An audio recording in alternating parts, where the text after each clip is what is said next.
Olá pessoal, bom dia! Galera, estamos aqui para mais uma aula, mais uma videoaula e a partir de agora a gente vai estar dando continuidade aos biomas mundiais que nós estávamos abordando na última aula. Na última aula nós paramos em manguezais, né?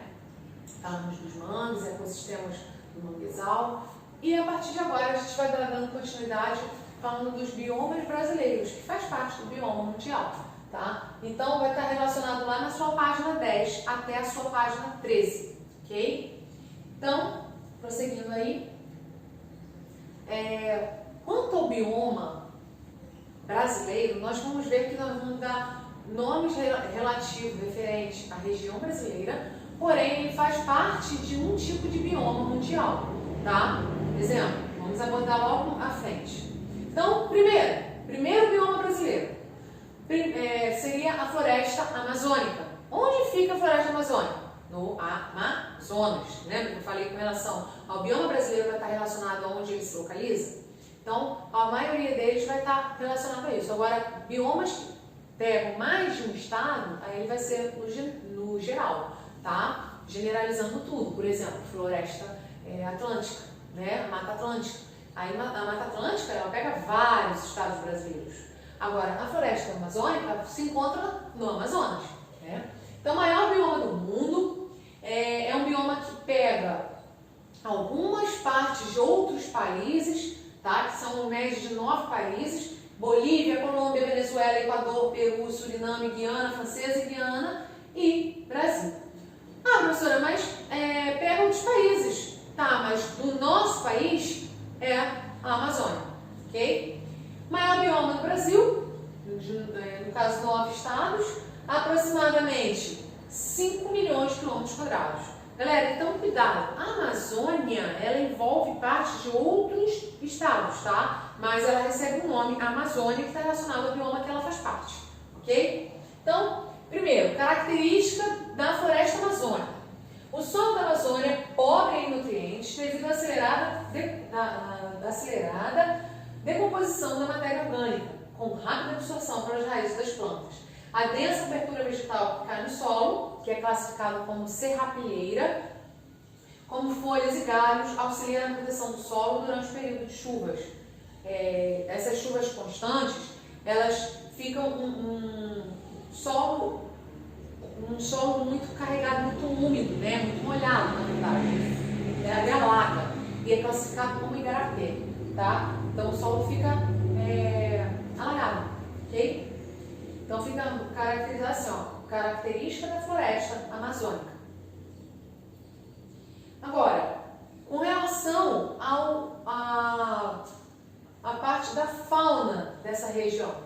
A fauna, ele tem invertebrados em geral, aves, anfíbios, mamíferos, como exemplo, macacos, veados, onças e jaguatirica, ok? Então, são animais típicos da região. Já a flora também é uma flora diferenciada. Entre os frutos, sementes mais conhecidos da Amazônia estão o açaí, guaraná, castanha do Pará, cupuaçu, o cajá. Lembrando que o cajá é típico da região, mas ele é encontrado em alguns outros biomas também, tá? Sobre algumas árvores crescem plantas epífitas como bromélias e orquídeas. Então aqui é um exemplo da bromélia e tem orquídeas também. Geralmente onde se envolve bromélias em certas plantas, há também a presença das orquídeas. Lembrando que epífitas não são plantas parasitas, elas simplesmente usam a planta originária, que no caso é a árvore, como suporte, ok? Só para ficar mais alto, para poder ter maior absorção da luminosidade solar. Mais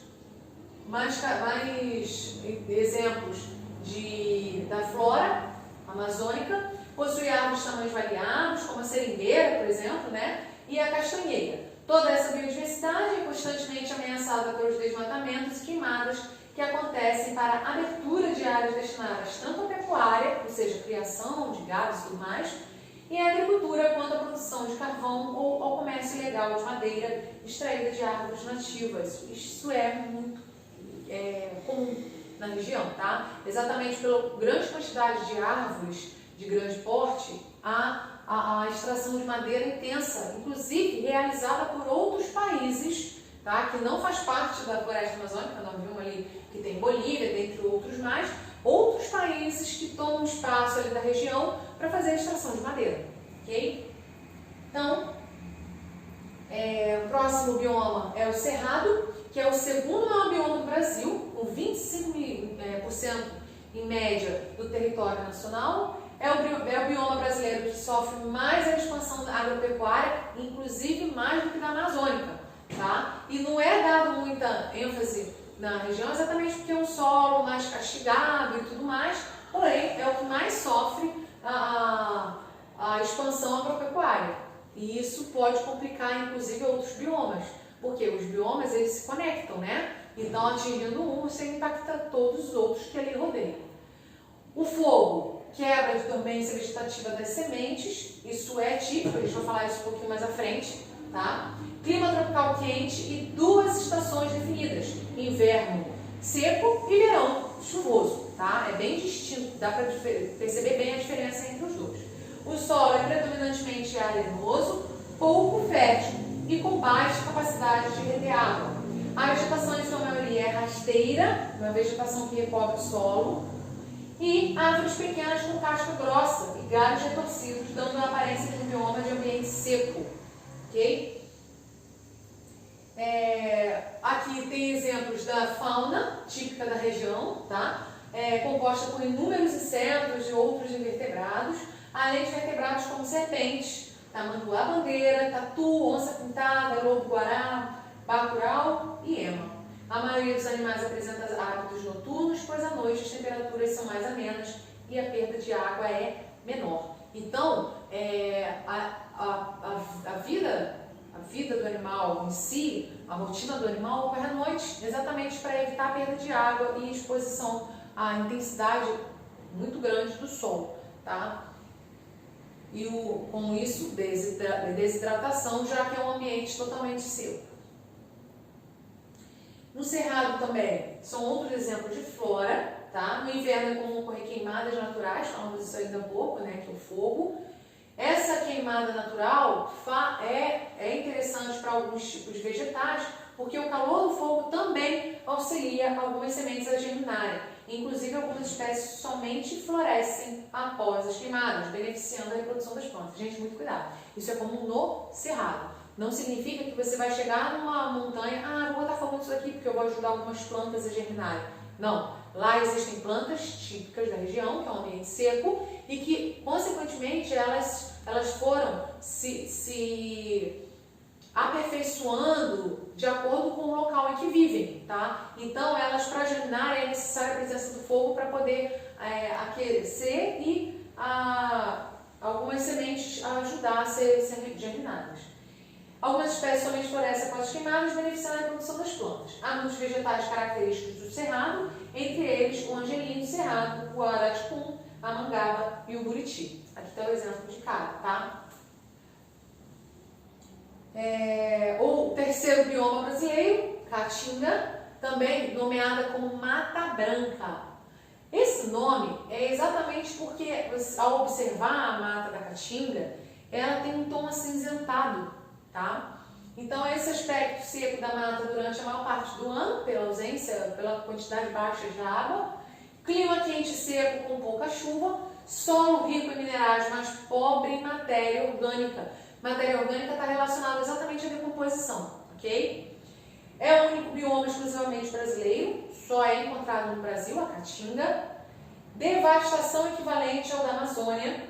O desmatamento para atividades agropecuárias é a principal ameaça para esse bioma. Vocês observam que na mídia é falado muito da devastação amazônica e é dado ênfase somente lá. Outros biomas brasileiros sofrem a mesma devastação, se não for mais, e nem é relacionado, nem é abordado na mídia e em geral, né?